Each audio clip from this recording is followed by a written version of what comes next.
My 5 greatest stories. Number 5. I was 8 when I decided I would be number 1 in the world someday. I like that. But it's hard to, I mean, that's almost sounds ridiculous to say, I'm an 8-year-old. And not only did I want to be number 1 in the world, I actually believed that I would be number 1 in the world. And I think that's a huge part of why I got as far as I got, is that I actually had that belief. And it was sort of, I was able to, my dad had an interesting way of motivating me by telling me, like, even, he's passed away now, but even in the last 10 years, he would have said to me, I peaked at 12. Like, he was always picking on me a little bit with things. Oh, and wow. I had a little brother that played, and my little brother got a couple of ATP points. He was 6-7 years younger than me. And my dad would say all the time to me, he's so much better than you. And it would drive me crazy, because I'm like, I'm number 1 in the nation and he's number 4 in Buffalo. So what are you talking about? Why is, that kind of stuff. So my dad was able to motivate me through all of that sort of thing. It is important, as I said, to have those goals high. And that was where I was lucky. I decided I wanted to be number 1. I'm dumb enough as an 8-year-old to actually think, this is easy. I'm the best 8-year-old player right now. So I'm going to beat all these same goofs when I'm 25, and I'm number 1. None of these kids are going to be able to beat me. I forgot that, you don't age out of the pros. So the reason I was so good so young was because I was actually overpowering. I could overpower men when I was 12 and 13 years old. And if, I was very small, as you know, I'm still not the biggest guy. Do you think the older players were threatened by that? Number 4. Well, yeah, I don't think, look, I mean, if I'm on the tour, I'm 30, and some kid 16 comes, overpowers me with his forehand, I'm threatened by that. I wasn't totally loved at the beginning of sure. When I was coming up. First of all, when I, from all my junior years, when I would see coaches of other kids, when I'm playing the 12 and unders and the 14 unders, they would say things like, he'll never be able to swing that hard under pressure. His arm's going to fall off. He's too little. They had all the negative sort of things. That was another thing that sort of fueled me slightly. And I kept, what are you talking about? I'm going to be number 1. I'll show you. And then when I came, the one thing I got to give Nick, I never would have turned pro as early as I did if it wasn't for Nick Bollettieri, because everybody went to college in those days, including John McEnroe made semis of Wimbledon and then went to Stanford for a year. So no one just turned pro. Jimmy Connors also went 1 year of college, which doesn't make a whole lot of sense. I'm not sure what 1 year of college does for you. If you're making semis of Wimbledon, to me, you're ready to play in the pros. But forget that for the moment. At the time, everybody always went to college. And I played an exhibition match when I was 15 against Eddie Dibbs. And Eddie Dibbs was ranked top 10 in the world. It was a 1-set exhibition. Probably no ad scoring. I mean, it wasn't that serious. I played really well. It was serious for me. Anytime you're a kid playing at the top 10, or you're gonna have some adrenaline, and it feels like a real match. And I beat Dibbs 6-4 that day. And Nick goes, "That's it. You're turning pro." And what was that like? I never thought, I knew that's what I wanted to be, but I was thinking I still got 10th grade, 11th grade, 12th grade. I still had a lot of years left before I'm getting even to that. So how old were you at this point? 15. 15. What did it feel like, that moment that you said? That moment, I was like, Nick's crazy. That was my first thought. Then. But you did turn pro. Well, because then I got offered a decent amount of money to turn pro. And I thought, well, all I'm giving up is a college scholarship. And this will pay for the college scholarship and have a little extra at the end. If I don't make it, I have 3 years, basically. I have 3 years to make it. And I thought, if I don't make it in that 3 years, I'll just take whatever I have left and go to college, pay for college. So I went ahead and turned pro. And that was where it was difficult, when you're talking about my peers or the other players, that type of stuff.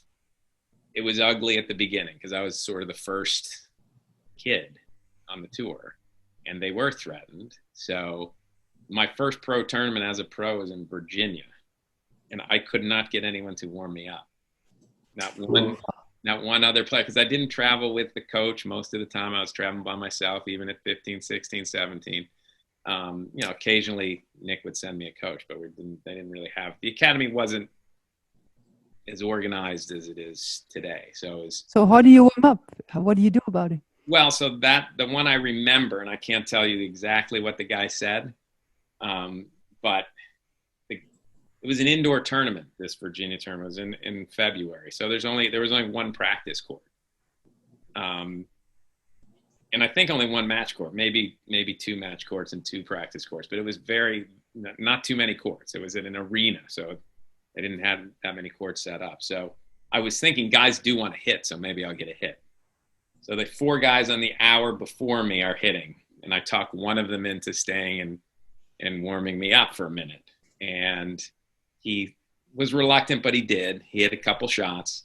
And then these 2 other guys came on. I'll tell you the name of the main culprit was Francisco Gonzalez. And he comes onto the court, and I said, "What are you doing? This is my court." And he goes, "I'll tell you what, I'll take the court and you can have my something that I'm not going to say." Yeah, and they just took the court, and the guy that I was hitting with, who didn't want to hit with me anyway, just said, "All right, I'm out." And that was it. I got about a 3-minute warm-up. So that was the beginning of my, how I was treated at the beginning of the pro career. Not in the satellites, by the way. Satellite guys were totally cool. And even for the first 3 or 4 years of my career, I always got sort of sad because from the qualies through the first or second round on the tour, I'm already ranked probably 20 in the world, and I'm 17. And my friends were the satellite guys, but they weren't getting out of it. They'd quali sometimes, but then lose, first or second round, and then they'd leave. So by like Wednesday or Thursday of the tournament, I'm back to these jerks. I'm doing, back on your own. Going to dinner by myself. And one guy I always have a nice thought for is Jose Higueras, because we played in the finals of Rome, and we both happened to walk into the same restaurant the night before the final, and he said, "You want to join me?" Yeah, we sat down, had a nice dinner, and played the final the next day. So that by that time I had been accepted. I was 18, been around for 3 years.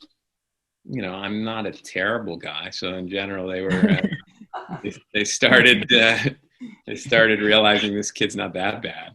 And then there were other young kids coming up pretty quickly behind me. Aaron Crickstein, maybe a couple years after I did, and actually a kid named Jimmy Brown didn't do quite as well, but he came up very young.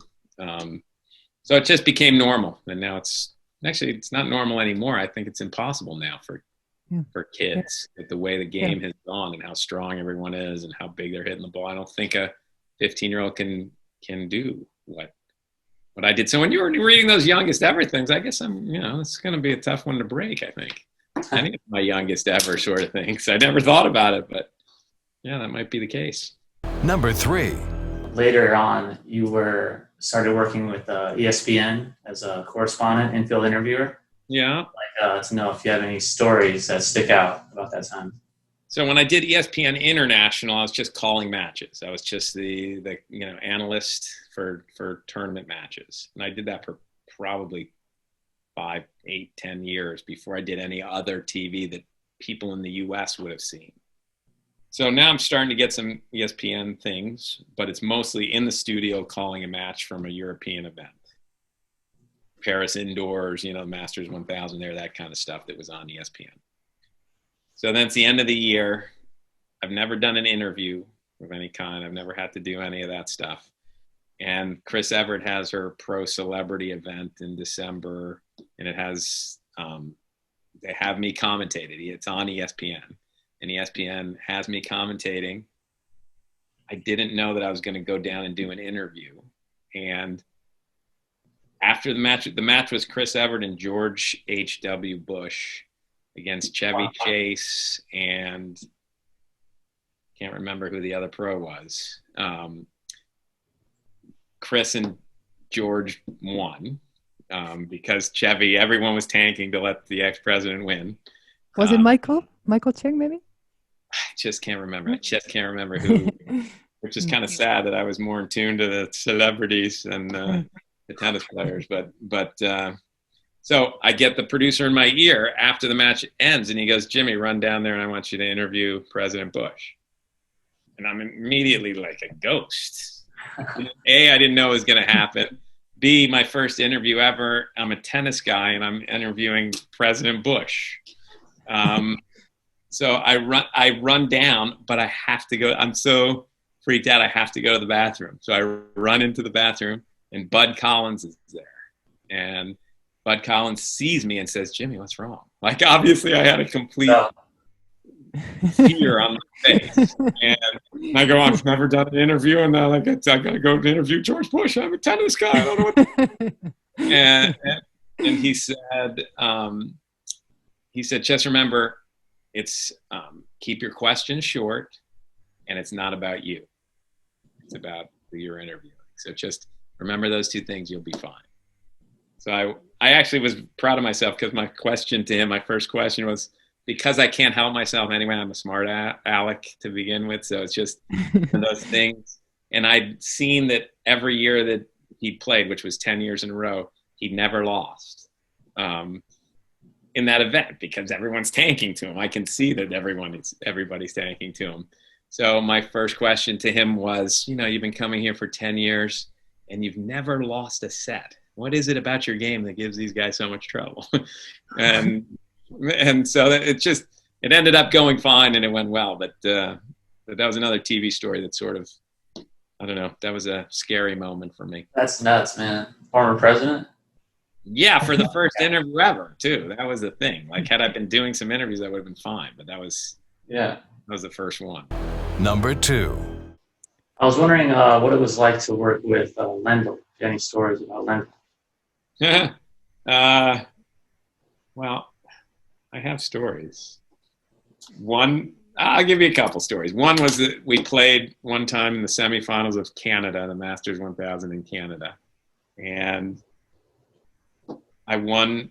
I held serve first game of the match. And in those days, at One Love, you sat down. It wasn't like it is now where you just go to the other side. So sitting down the changeover, nothing weird happened in that game. I didn't hit a let cord winner. He didn't get a bad call. And Lendl goes to sit down in his chair, and he throws his racket in his bag like he's furious. And I look over at him, and I go, "What, do you think you were going to win 0-0? And he goes, "Yes, I did." So it's just sort of a funny exchange you don't normally have in the middle of a regular tour match. Number 1. Jimmy, any memories from Davis Cup? I have many memories at Davis Cup from, there's too many stories on that. But I'll give you one of them that is a famous story because it was written about in John McEnroe's book. It was written about in Arthur Ashe's book. And if Connors wrote a book, I'm sure I didn't read it, but I'm sure it was in his book as well. And it's the story of when U.S. is playing Sweden in the finals in 1984. And the team is McEnroe, Connors, so 1 and 2 in the world. Mac and Fleming, number 1 doubles team. That's only 3 players. So there's 4 players on a Davis Cup team. I was ranked 5. So at that time, so I'm the 4th guy on the team.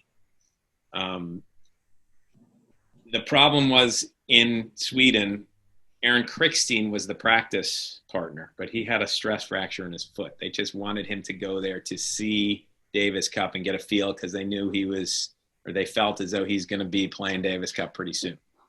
So that's the team that they bring over there. As it turns out, it's on clay in Sweden. Connors and McEnroe don't like each other, would not hit with each other. Neither of them wanted to play with Peter Fleming because he doesn't play anything like Mats Wilander and Henrik Sundström. So I had to practice 4 to 6 hours in a row every day for that week. I was the practice guy. And so it's day 4, and I've already practiced played with 2 of them. And I go to Arthur Ashe and I said, "Look, I'm exhausted. So Connors isn't here yet. Connors was next up. I'm going in the locker room. I'm going to lay down. When Connors gets here, come get me. So I fall asleep in the locker room, and all of a sudden Arthur comes running in. He's freaking out, panicked. Jimmy, Connors on the court. He's pissed off.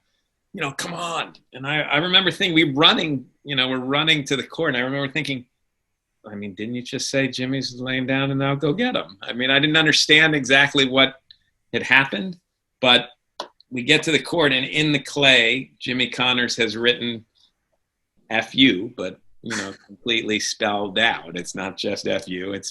And he says, and remember, Arthur and I both walked in together, but Connors just said, "This is for you." I took it meaning it's to me.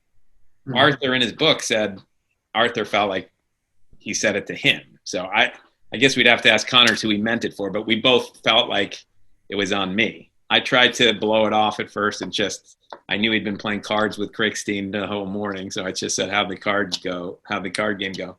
He said, just shut up and play. So that was 2 things. That was enough for me. So I go, okay, let me know when you're ready. And we start playing a set.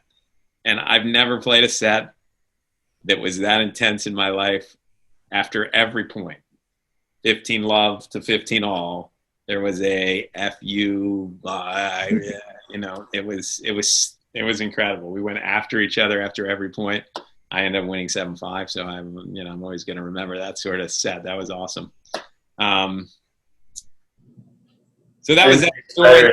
That Davis Cup drives me crazy because the other thing that both Connors, and this one I can't say that that I know that they're lying. It just doesn't seem in character to me. And also remember, I'm 19 years old and the lowest ranked guy on the team. So I'm pretty sure I wasn't the ringleader in this problem, but the U.S. team got in all kinds of heat for how poorly we acted when apparently the Swedish Tennis Federation president was speaking at the Davis Cup dinner. And according to McEnroe and Connors, I said, "This is boring. Let's get out of here." And, and the whole team got up and left. I can't really defend myself to say definitely it wasn't me because I don't remember. I just can't believe that it was. But they both wrote about that in that thing, and that's when we got in all kinds of trouble. That the team, McEnroe didn't play anymore. That's part of the reason why we dropped to 2, because he didn't play for a few years because the USTA was making him sign I'm going to behave like a normal human being. And he didn't want to sign that. And Connors was also, he was sticking with the FU sort of mentality. So that was the last time he ever played Davis Cup as well.